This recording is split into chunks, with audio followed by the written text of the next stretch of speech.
Good morning, everybody. देखिए, we'll be starting the discussion of the revisionary test paper. Taxation intermediate की जो RTP मई 25 की है, उसकी जो केस सिनेरियो बेस्ड एमसीक्यूज हैं, we'll be starting discussion on the same. अब पहला क्वेश्चन देखिए, मिस्टर राज, एज 38 ईयर्स, कौन है? इंडियन सिटीजन है। इंडियन सिटीजन है, 38 ईयर्स का एज है, is carrying on manufacturing business in Canada.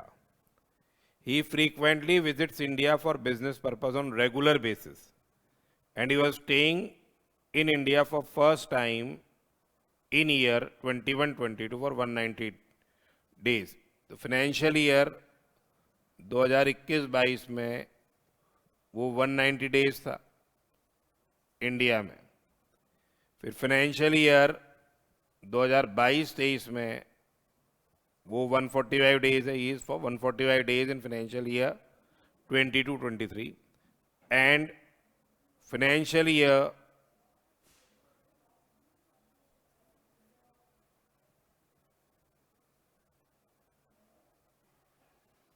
155 days है। Afterwards, he decided to close his business in Canada and shift permanently in India. So he came on 1st of November 24.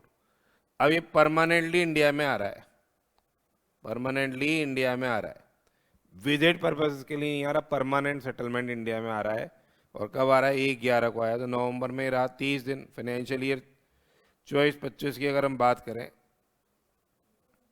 दिसंबर, जनवरी, फरवरी और मार्च, तो नवंबर, दिसंबर, जनवरी, फरवरी और मार्च, 151 days है।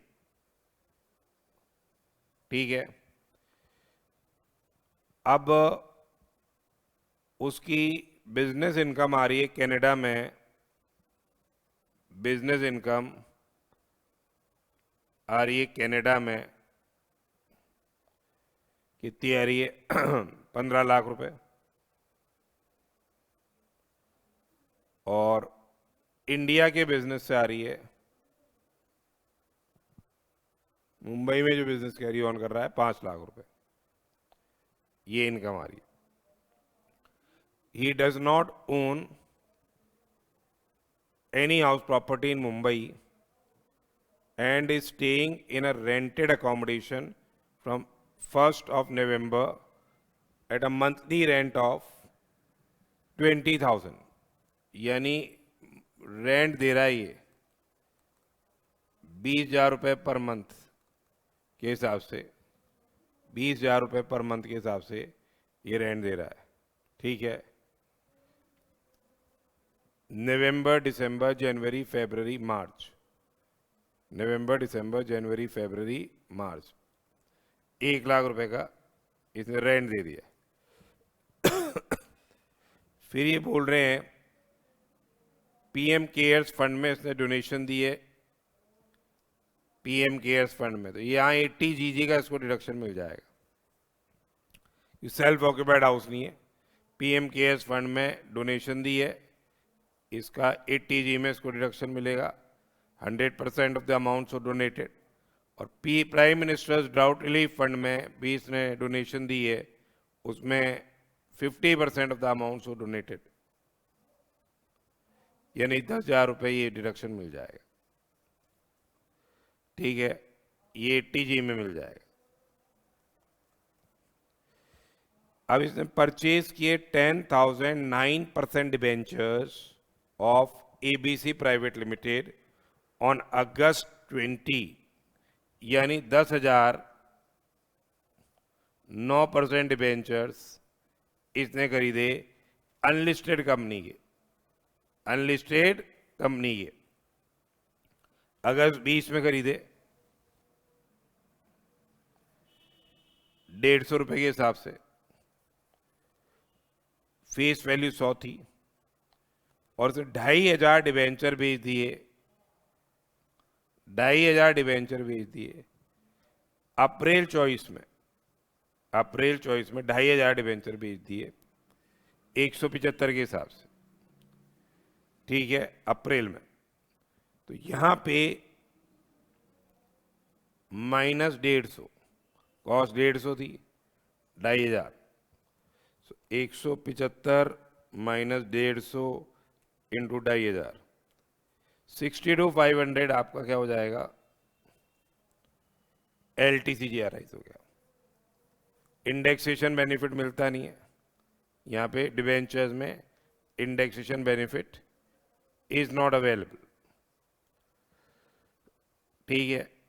उसके बाद इसने क्या किया, आगे 7,500 डिबेंचर्स भेज दिए अगस्त 24 में, 7,500 अगस्त 24 किस रेट से, 155 के हिसाब से।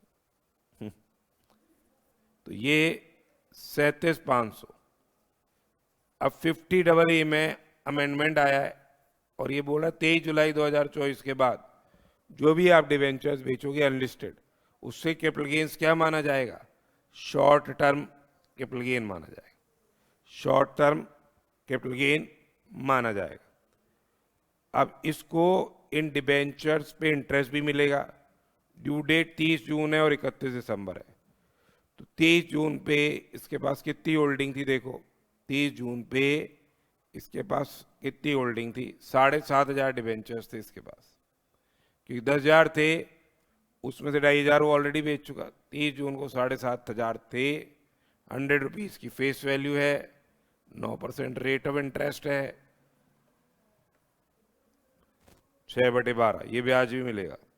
7,500 into 100 into 9% into 6 divided by 12, तो 33,750 ये इसका हो गया डिबेंचर इंटरेस्ट, इसका हो गया डिबेंचर इंटरेस्ट। अब ये कह रहा है what is the residential status of mister Raj for previous year 24-25। तो अब यहाँ पे परमानेंट सेटलमेंट के लिए आया, विजिट पर्पसेस के लिए नहीं आया, नहीं तो 60 डेज पीरियड एक्सटेंड हो जाता है 182 days. Indian citizen who comes to India for the purpose of visit to India, या फिर 120 डेज, तो वो चीज यहाँ अप्लाई नहीं हो रही। 60 days during the previous year रहे and 365 days or more during 4 years preceding the previous year, तब ये क्या बन गया, रेजिडेंट बन गया, ये रेजिडेंट बन गया। तो अब आप देखो कितने दिन था ये, प्रीवियस ईयर के दिन गिन ही लिए थे अपन ने, 151 डेज है, और पिछले 4 सालों में कितने दिन रहा ये, 190 प्लस 145 प्लस 155, 490 डेज था। 60 days or more during the previous year and 365 days or more during 4 years preceding the previous year, तो ये रेजिडेंट बन गया। अब ये 10 में से 9 साल ये क्या तो नॉन रेजिडेंट है, ये एक ही साल क्या है प्रिसीडिंग द प्रीवियस ईयर, एक ही साल रेजिडेंट है, क्योंकि ये यहाँ 21-22 में ये रेजिडेंट है, बाकी ये नॉन रेजिडेंट है। 10 में से 9 साल नॉन रेजिडेंट है, या 729 डेज या लेस रहे, 729 डेज या लेस रहे during 7 years preceding the previous year, तो ये क्या माना जाएगा, रेजिडेंट माना जाएगा, बट नॉट ऑर्डिनरली रेजिडेंट। ये रेजिडेंट है बट नॉट ऑर्डिनरली रेजिडेंट, ठीक है। ये डीम्ड रेजिडेंट होगा नहीं, इंडियन सिटीजन हो, is not liable to pay tax in any foreign country और टेरिटरी, वो वाला केस है नहीं। ऑर्डिनरी रेजिडेंट की कंडीशन ही फुलफिल कर नहीं रहा, एनआर है। फिर ये कह रहा है what is the amount of capital gains chargeable to tax in hands of Raj on sale of debentures. तो अपन ने निकाला था, एक तो शॉर्ट टर्म कैपिटल गेन आ जाएगा और एक लॉन्ग टर्म आएगा। Long term 62,500, short term 37,500। Long term 62,500 आ जाएगा, शॉर्ट टर्म 37,500 आएगा। ये इंपॉर्टेंट है, अमेंडमेंट रेफर करना इसके लिए, amendment by finance number 2 act. बहुत अच्छी बात है, ये अमेंडमेंट का रिलेटेड इन्होंने इस पार्ट को पूछा। देन जीटीआई की बात करें, what is the gross total income of Raj. अब ये आर एंड एनओआर है, तो इसकी जो बिजनेस इनकम है कनाडा की, which will not taxable, scope में नहीं आ रही। इंडियन बिजनेस इनकम आ रही है, इंडियन बिजनेस इनकम आ रही है, इंडियन बिजनेस इनकम इसकी 5 लाख रुपए है, that is coming into ambit. Indian business income 5 lakh है। फिर एलटीसीजी आ रहा है, एसटीसीजी आ रहा है। 62,500 का अपना एलटीसीजी आया था और एसटीसीजी 37,500 का आया था। 62,500 एंड 37,500। और आपके आई थी क्या बात, इंटरेस्ट ऑन डिबेंचर्स।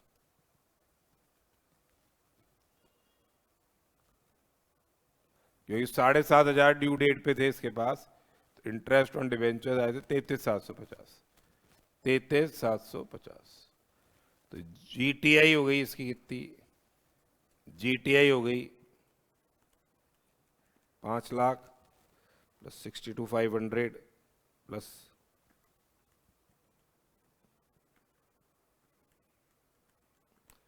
6,33,750।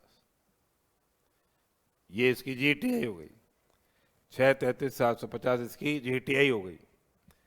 फिर ये पूछ रहे हैं आगे कि क्या डिडक्शन अंडर चैप्टर 6 से अवेलेबल होगा। तो एक तो prime ministers KPM cares fund के लिए इसने दान दिया 50,000, वो मिल जाएगा 80G में। एक prime ministers drought relief fund में 50%, वो मिल जाएगा ऑफ द अमाउंट डोनेटेड 20,000। 20,000 दिया था ना दान, 10,000 ही मिल जाएगा। उसके अलावा 80GG में भी मिलेगा, उसके अलावा 80GG में भी डिडक्शन इसको एडमिजिबल होगा क्योंकि रेंट दे रहा है ये। कितना हो जाएगा वो, rent paid -10% of adjusted GTI. Rent paid कितना है, रेंट पेड है 20,000 रुपये पर मंथ। तो 20,000 into 5 -10% of adjusted GTI. GTI आ रही है आपकी 633,750। इसमें से जो एलटीसीजी अराइज हो रहा है वो हटा दीजिए।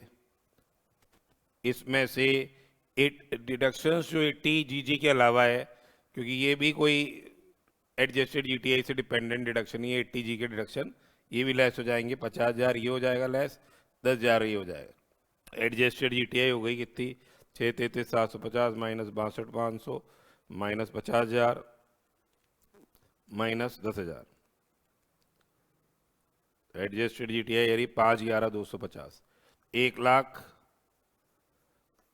माइनस 51,125, एक तो ये आ गया।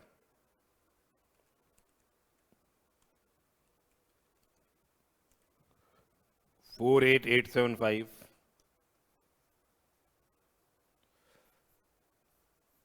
दूसरा हो गया 5,000 पर मंथ, 5 महीने का 25,000 ये हो गया। और एक है 25% of adjusted GTI. Adjusted GTI थी 6,33,750 माइनस 62,500 माइनस 50,000 माइनस 10,000 इंटू 25%, 1,27,812 रुपये, जो भी 0.50 तो जो भी सबसे कम है, तो 25,000 रुपये कम है यहाँ पे, ये 80GG का डिडक्शन मिल जाएगा। तो 80GG में मिल गए 25,000,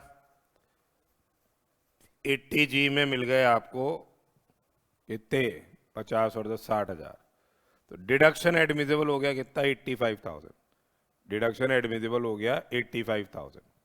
तो ये 85,000 डिडक्शन एडमिजिबल हो जाएगा।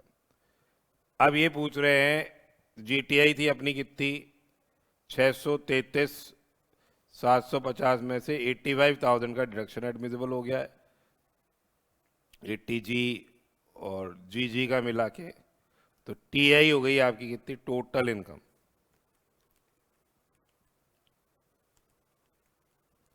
टोटल इनकम हो गई 548,750, 548,750। इसमें से LTCG आ रहे थे आपके कितने, टैक्स लायबिलिटी पूछ रहे हैं, LTCG आ रहे हैं 62,500। तो 62,500 पे तो लग जाएगा 20% की रेट से टैक्सेशन, क्योंकि ये 23 जुलाई के पहले ये हो गया है। तो 62,500 का 20%, 12,500 तो ये हो गया। रिमेनिंग इनकम पे स्लैब लग जाएगा। रिमेनिंग इनकम कितनी रह गई, 548,750 minus 62,500 equal to 486,250 minus 2.5 lakh into 5%, ये आ गया 11,812 रुपये 50 पैसे प्लस 12,500, 24,312.50 टैक्स आ गया। HEC जोड़ लो एट रेट ऑफ 4%, 972.50, तो ये आ गया 25,285, जो कि राउंड ऑफ करोगे तो 25,290 इसकी टैक्स लायबिलिटी आ जाएगी। 25,290 टैक्स लायबिलिटी आ जाएगी। एक बार मिला लीजिए,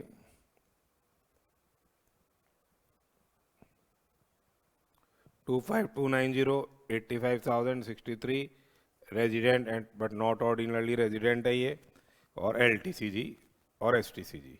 इस तरह से ये अपन ने क्वेश्चन देखा। इट्स अ वेरी इंपॉर्टेंट, मतलब बहुत अच्छा क्वेश्चन बनाया गया इंटर के हिसाब से। बाकी तो सब आपके दे ही रखे हैं। अब GST वाला पोर्शन भी हम लोग आगे डिस्कस करेंगे।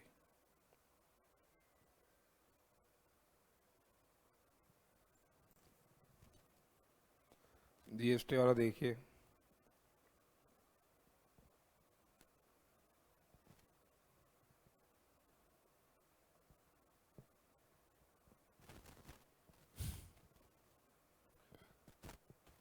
Sambhav Limited, a company registered under GST and engaged in manufacturing and e-commerce operations, operates in multiple states across India. ठीक है, मैन्युफैक्चरिंग और ई-कॉमर्स ऑपरेशंस में लगी हुई है। The company procures raw material from various suppliers and supplies finished goods both domestically and internationally.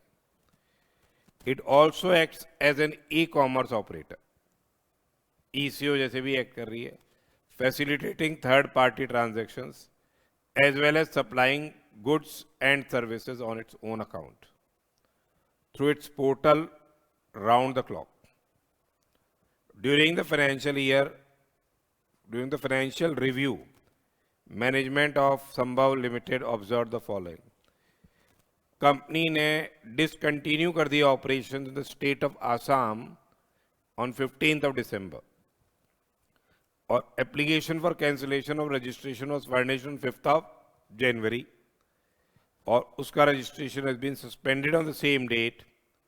Further order for cancellation was passed on 2nd of February and registration was cancelled with effect from 31st of January. Cancellation हो गया, इसका order 2 फरवरी को पास किया गया और registration has been cancelled. Company paid an amount of 5 lakh along with tax payable thereon to its supplier Rudraksh Enterprises pursuant to settlement of dispute in December month of the current financial year. Current financial year के दिसंबर month में company ने payment किया है. इसका ITC इन्होंने reverse कर दिया था पहले due to non payment of tax consideration and tax amount. ITC पहले लिया, पहले ITC अवेल किया, चूंकि पेमेंट नहीं किया इन्होंने सप्लायर को, इसलिए इन्होंने बाद में ITC को रिवर्स कर दिया. ठीक है. Invoice was issued by Rudraksh enterprises in September of the previous financial year. अपन ने देखा था सितंबर मंथ में प्रीवियस फाइनेंशियल ईयर में इनवॉइस रेज की गई थी, उसका इन्होंने क्या लिया, आईटीसी अवेल कर लिया। तब आए होंगे इनपुट्स, तो आईटीसी क्या कर लिया, अवेल कर लिया। फिर अपन ने देखा कि भाई you have to make the payment of the consideration, और अगर आप कंसिडरेशन को पे नहीं करते हो, ठीक है, within 180 days of the date of issue of invoice by the supplier, तो आपको आईटीसी रिवर्स करना पड़ता है, ठीक है। तो रिवर्स कर दिया, उसके बाद वापस से पेमेंट कर दिया। तो अब वापस से पेमेंट करेंगे तो जो टाइम लिमिट है for availment of ITC under section 16(4) will not apply. Reavailment कर रहे हैं, रीअवेलमेंट पे फिर आप ले सकते हो आईटीसी, क्योंकि एक बार लिया, रिवर्स किया, क्योंकि आपने पेमेंट नहीं कर पाए, फिर वापस पेमेंट करो तो you can what, रीअवेल the ITC. उसके लिए फिर 16(4) की जो टाइम लिमिट है वो यहाँ पे उस केस के अंदर अप्लाई नहीं होगी, ये 16(4) के अंदर दे रखा है, ठीक है। 16(4) will not apply for reavailment of ITC which has been reversed earlier. फिर एक company has provided accommodation services to government agency of Gujarat. Government agency Gujarat की है, इसको एकोमोडेशन सर्विसेज प्रोवाइड की है, ये रजिस्टर्ड है गुजरात में। अकोमोडेशन दिया गया है होटल के अंदर, जो कि है राजस्थान में, जो कि है राजस्थान में, ठीक है।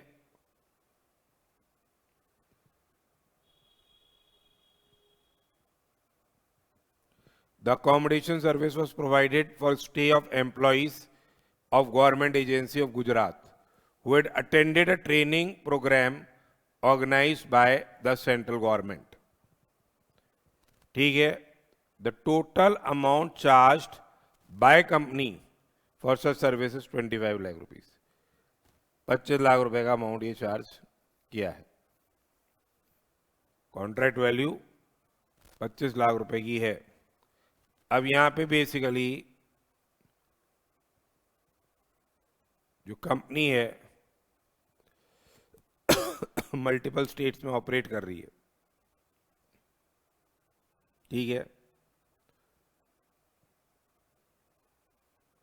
और ये बोल रहा है, मतलब वहां पे रजिस्ट्रेशन ले रखा होगा, गवर्नमेंट एजेंसी तो गुजरात में रजिस्टर्ड है, और in its own hostel, hotel मतलब जो कि लोकेटेड है राजस्थान में। Accommodation services were provided for stay of employees of government agency. तो ये बेसिकली राजस्थान में इन्होंने अकोमोडेशन सर्विसेज दी है, ठीक है। अब जो लोकेशन ऑफ रेसिपिएंट है ऑफ सर्विस वो गुजरात में, सप्लायर राजस्थान में है, प्लेस ऑफ सप्लाई राजस्थान में है। तो अब यहाँ क्या ये टीडीएस काट पाएगा, जो गवर्नमेंट एजेंसी टीडीएस काटेगी क्या, नहीं, क्योंकि उन्होंने बोल रखा है जब रेसिपिएंट की लोकेशन डिफरेंट हो और प्लेस ऑफ सप्लाई और लोकेशन ऑफ सप्लाई दूसरे स्टेट में हो, तो अब ये टीडीएस अगर काटते तो ये सीजीएसटी और एसजीएसटी कहाँ का काटते, गुजरात का। तो इनको इस पर्टिकुलर केस के अंदर जो सप्लायर है उसको टीडीएस का क्रेडिट इलेक्ट्रॉनिक कैश लेजर में नहीं ले सकता था, इसलिए ये प्रोविजन बना दिया कि यहाँ टीडीएस नहीं होगा। फिर during the month of January डुम limited have supplied goods worth ₹75 lakh through companies e commerce platform. 75 lakh रुपए की सप्लाईज करी हैं। Out of this goods amounting 15 lakhs for return, 15 lakh का माल रिटर्न हो गया। तो net value of taxable supplies e commerce platform के माध्यम से हुई 60 लाख की। Further company also supplied own products amounting 20 lakhs through ई कॉमर्स प्लेटफॉर्म। इस पे तो कोई टीसीएस होगा नहीं, खुद का ही प्लेटफॉर्म है तो उस पर कोई टीसीएस नहीं होगा। ये 60 लाख पे जरूर से टीसीएस के प्रोविजन अप्लाई होंगे। उसके अलावा the amount of hotel accommodation services supplied through e-commerce portal by hotel owners who were not required to obtain registration amounted to 20 lakh. यहाँ भी ये 9(5) की सर्विस हो गई। यहाँ भी कौन होगा? E-commerce operator will be liable to pay tax। ठीक है, तो जहां e-commerce operator is liable to pay tax, कोई टीसीएस की यह रिक्वायरमेंट नहीं रहेगी, क्योंकि ये 9(5) में नोटिफाइड है, ई कॉमर्स ऑपरेटर को ही सप्लायर माना जाएगा। Company has also completed a project for construction of road taxable under GST on 31st of December। Project complete हो गया। Total time taken for project completion was more than 13 months, यानी ये continuous supply में आ रही है बात। As per the contract signed with such agency, last tranche of payment of 25% of total contract value was linked with date of issuance of completion certificate by the government engineer। तो payment is linked with the event, completion of event. तो invoice जारी हो जानी चाहिए on और before the completion. Invoice क्या हो जानी चाहिए? जारी ऑन और बिफोर द कंप्लीशन, क्योंकि आप payment is linked with completion of event. Completion certificate was issued on 15th of January। Event complete हो गया आपका, मतलब जो भी सर्विस कंप्लीट हो गई आपकी 31 दिसंबर को। अब invoice for the supply was issued on 5th of February। Time limit के अंदर इनवॉइस जारी इन्होंने नहीं की, पेमेंट बाद में मिला है। ठीक है, तो अब यहाँ पे बोल रहे हैं कि what is the due date of filing the final return. Final return file किया जाएगा within 3 months from the date of order of cancellation और within 3 months from the date of cancellation which are later। तो date of cancellation क्या है, date of order क्या है? देखो, order 2 फरवरी को पास हुआ है, कैंसिलेशन 31 जनवरी को है, तो 3 महीने फ्रॉम 2 फरवरी हो जाएगा final return within 3 months from 2nd of February। ये होएगा date of order of cancellation. Which of the following statement is correct in relation to re-availment of ITC which has been reversed earlier upon payment of disputed amount? Re-availment पे आपका 16(4) की time limit apply नहीं होती है, तो company could have re-availed ITC only up to 30th November of previous financial year। गलत है। Company could have re-availed ITC only 30th November of current financial year। Time limit apply नहीं होती 16(4) की re-availment पे, मैंने पहले ही डिस्कस कर लिया इसको। Company could have re-availed ITC only up to the end of the previous financial year। ये भी गलत है। ITC can be re-availed without any time limit after making payment of disputed amount along with the tax payable। ये सही है। Then what is the amount of tax to be deducted at source under GST law by government agency of Gujarat? यहाँ पे कोई TDS नहीं होगा, क्योंकि location of supplier and place of supply is in Rajasthan and location of recipient कहाँ पे है? Outside Rajasthan। Then amount of tax to be collected at source by company under GST law, कितना TCS collect किया जाएगा? अब ये 0.25% CGST, 0.25% SGST, यानी 0.5% की रेट से 60 लाख रुपए पे। 60 पे है ना, 50, मतलब 50 है कि 60 है? 60 है, 75 - 15, तो 30,000 रुपए का ये अमाउंट आ जाएगा, 30,000।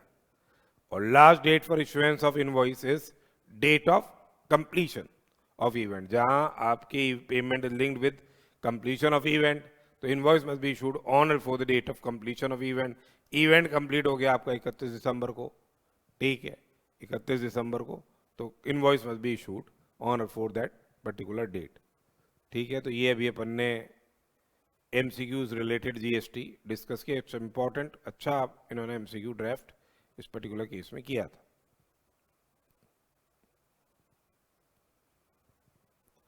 तो MCQs अगर आप सही से कर लेते हो तो you can score exemption marks in taxation paper. Individual MCQs and case scenario based MCQs कर लेते हो तो आप अच्छी से ये स्कोर कर सकते हो।